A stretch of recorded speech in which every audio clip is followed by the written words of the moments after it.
buat per malamnya aja 2 juta. Itu kalian bayangin kak, itu spender yang bayarin pasti dia akan kecewa kalau sampai aku mau nemuin spender lain yang nggak kontribusi. Aku nggak mau ngecewain spender yang sudah kontribusi sama aku. Bayangin misalnya kita di support, kita di apa disponsori lah sama spender yang ini. Tiba-tiba ada spender lain yang pengen ketemu kita, kita dengan gampangnya mau ketemu. Itu mah kita tandanya ngecewain spender yang udah nge-support kita kak. Nggak bagus kayak gitu karakter justru. Sok kenal, sok dekat sama yang lain. Kita boleh ramah, tapi tahu batas spender yang sudah dia berduaan. Ngapain? Ya kan? Sedangkan dia bukan spender aku. Kalau dia spender aku temuin dia, menurut aku masih wajar. Aku menghargai dia, oh dia spender aku lagi mau ngajak aku ketemu. Pasti aku samperin. Tapi karena aku lihat akun dia spender. Terus dia ngajak aku ketemu, sementara dia gak ada kontribusi di dalam rumah aku. Gak mau aku. Walaupun orang bilang kayak gini, kan spender itu bisa jadi dia pakai akun lain atau apa, ya makanya hadirlah sebagai diri sendiri. Iya, iya Kak Denny, gini loh. Banyak orang yang merasa bahwa gini, lah kan aku pernah nge-support kamu tapi pakai akun yang lain, ya makanya hadirlah pakai akun yang asli. Nggak kayak ketemu. Pasti aku kan manusia biasa, aku bukan dukun, aku bukan cenayang yang bisa tahu bahwa kamu pakai akun-akun palsu. Kalau memang pengen misalnya ada interaksi secara nyata, pastikan pakai akun yang asli. Kan ibaratnya kayak gitu. Kalau misalnya kakak merasa bahwa pakai akun palsu itu ternyata nggak berguna, untuk apa kakak malahan pakai akun-akun palsu logikanya? Orang yang pakai akun palsu artinya dia nggak ada niat mau ketemu secara langsung. Kan dia datang pakai akun palsu nge-gift, ya kita pikir ya dia cuma sedang ngasih diamond dan berbagi sedekah rezeki di sini ya kan. Tapi kalau misalnya dia ada niat pengen ketemu kayak waktu itu, misalnya dia ngaku-ngakunya, aku sering kok masuk ke room kamu tapi pakai asli.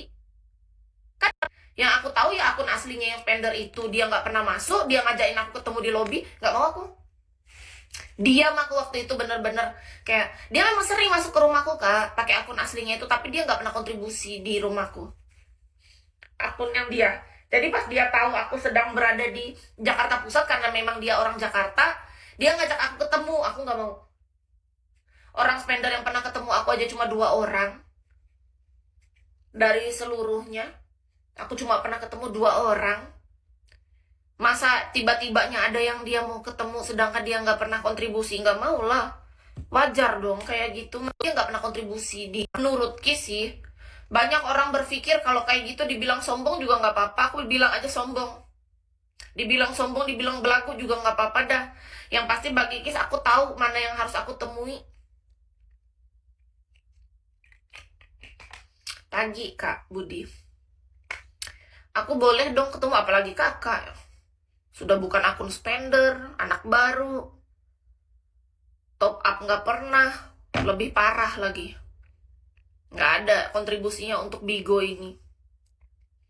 Hargain orang lain dulu dong kalau mau dihargain. Iya, kayak dia tahu kita butuh orang kontribusi di room kita. Dia dengan gampangnya, dengan percaya diri dengan akun spendernya yang itu. Waktu zaman itu akun pink namanya ya kan, karena dia merasa pengeluaran diamond dia banyak, lalu dia pikir dengan dia menunggu kita di lobi hotel pada masa itu kita mau ketemu gitu. Geli aku kak dengan karakter orang yang kayak gitu. Beneran, walaupun bayangkan, makasih Kak Haji Asep, dia ngaku-ngaku dia punya akun lain yang pernah kontribusi aja, aku tetap nggak mau nemuin dia kecuali dia masuk dengan akunnya, akun aslinya. Masukkan aja akun mana yang kontribusi gitu. Aku ku iniin. Ku tanya dulu kalau misalnya ada yang ngaku-ngaku. Makasih Kak Haji. Pikir dengan dia menunggu. Waktu itu yang ngejar aku di bandara Kak. Ingat banget aku turun dari pesawat.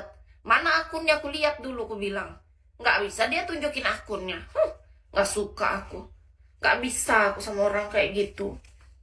Kalau kita ngefans, kita kagum kayak aku nih, aku kagum nih sama Luna Maya, aku kagum sama siapa, aku nggak ada kontribusi sih dalam hidup ke Luna Maya atau siapa, aku merasa nggak punya hak aku untuk sok kenal sama Luna Maya. Ya udah dari jauh aja aku ngeliatin Luna Mayanya. Tanda aku menghargai dia, aku respect dia sebagai artis.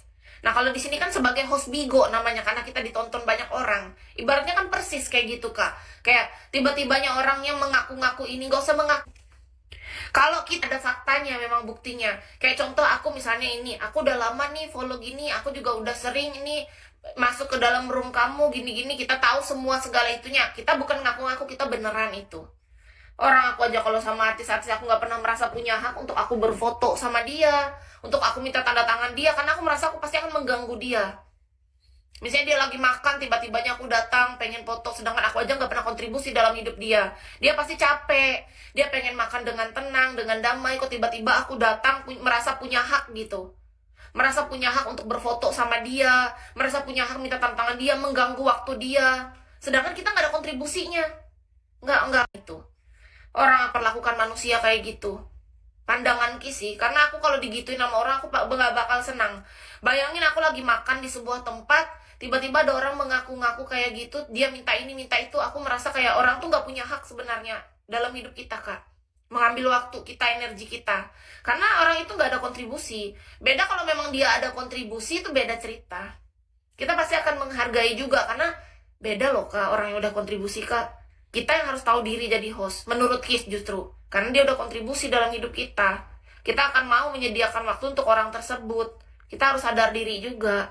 Beda, sangat jauh. Jauh berbeda. Orang yang sudah memahami kebutuhan kita, dia yang sudah kontribusi dalam hidup kita harus tahu diri juga jadi host. Jangan songong juga.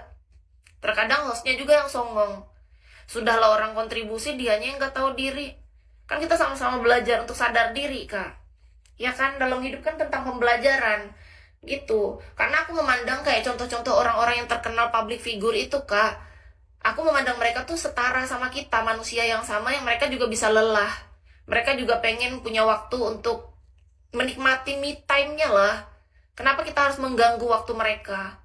Kan gak enak, nggak nyaman diganggu gitu. Karena aku pernah berada di titik ketika aku merasa terganggu seperti itu, aku kontribusi, dianya bagus kalau orangnya datang secara lemah lembut, baik, sopan, dan ketika kita menolak mereka tidak menunjukkan aksi brutal. Kayak ya udah mau nggak mau, kayak kita punya hak untuk nolak ataupun nerima. Ki suka dengan orang karakter kayak gitu, Kak. Kayak kita tuh punya batasan satu sama lain, kita punya hubungan yang sehat. Misalnya kita mau ngobrol sama dia, boleh waktu sebentar. Kalau kita memang nolak, ya dia nggak sekecewa itu dan dia nggak akan marah. Karena kita memang pengen waktu sendiri. Tapi kalau kita nerima juga ya, dari cara dia yang sopan, kita akhirnya nerima dan memberikan waktu untuk dia, ya itu karena atas kehendak kita juga. Jadi kayak kita sama-sama punya hak untuk menerima ataupun menolak sesuatu.